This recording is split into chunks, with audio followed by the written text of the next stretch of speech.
Hello folks, I'm back at it, and I've been at it. I took it apart several times. The cover on the transmission. I have put this, there you go. I put this down here that works the fingers on the throwout bearing. I moved it 90 degrees, same thing.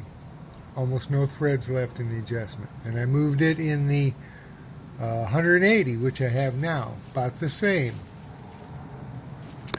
I won't make this as long as the other one so you don't fall asleep. I went ahead and stuck I found that I had bought years ago, the one with the ball bearing in it. I put it in already. So you have to trust me on that. And the one with the ball bearing, still the same thing, but I'm going to leave the ball bearing thing in and see what happens.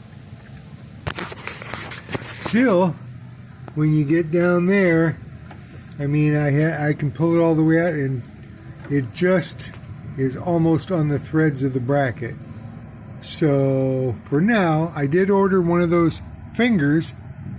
I found one for like 12 bucks, aftermarket. And I'll put that in that side, see what happens. Like I said, it's, you know, I've changed different things here, different ones of these. It's not in the length that goes to the throwout bearing, it's what happens after the throwout bearing. What happens with the fingers, going straight up and straight in this way with the arm. And the arm is, okay, it can be off a little bit.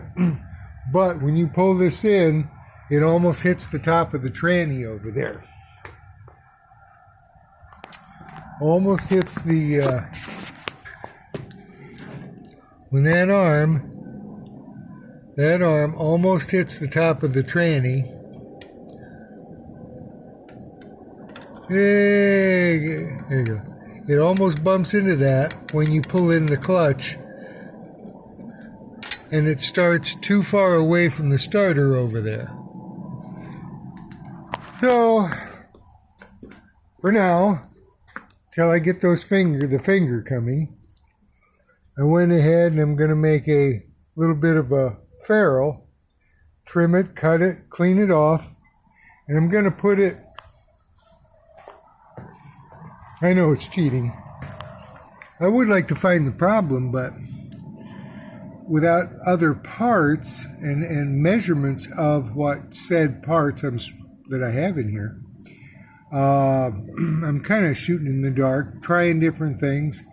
Like I say, I can turn that the shaft so it goes on, you know, a different way. See, but that didn't change anything, so I'll put it right behind here.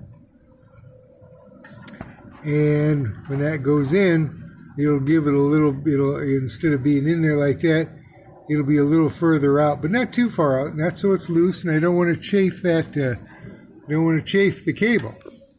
So the ferrule I make is going to have to be, you know, smooth. And this is just some brake line. I tend to collect a lot of items. So I'll clean that off and make sure it slips over the cable, goes in the hole, goes this way. The chamfered end, not sure which way I'm going to point that. I'll find out which way fits better. It's probably going to go in that way so that the cable will be poking in here, I think. And that should give me some more adjustment. You know, it's just stuff to think about. I've been writing things down on trying to figure out I was figuring out all of the rod, the clutch rod, and everything, but it's between the arm down here and the fingers that push against the throwout bearing. Everything else is fine. These throwout bearings, the rod does not go in as far, so it doesn't stick out as far. Remember my other video this morning. And these are, of course, designed to have the clip and the little dime size, the more newer style. Now that's the one that was in there. Doesn't seem to be bad.